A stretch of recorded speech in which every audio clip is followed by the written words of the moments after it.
depression, gawa-gawa lang ng mga tao yan. Gawa nila sa sarili nila. Oo, dinidepress nyo lang yung sarili nyo. Tapos, Teka lang.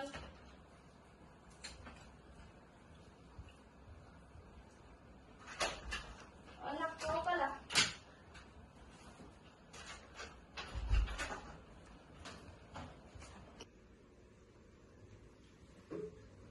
Anak, basta grades mo?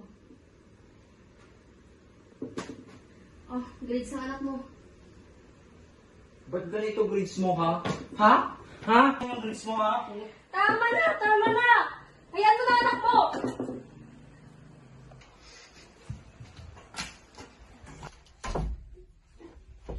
Ba't ganito grades mo, ha? Ha? Ha? Grades mo, ha? Ha? Mo, ha? Ha? Ba't grades mo, ha? Ha? Grades mo, ha? Ha? Ha? Grades mo, ha? Uy, ilan average mo? 28 day. May nahayan. Ikaw? 99. Halo? 100. 99.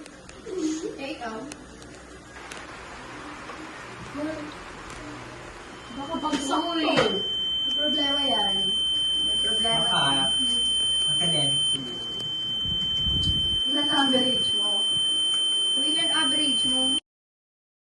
In today's world, many of us experience mental health issues. But why we didn't start as conversations?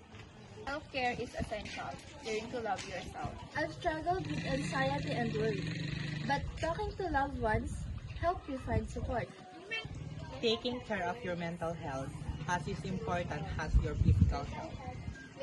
Mental health awareness is crucial. We must discuss these issues. Support from loved ones is vital.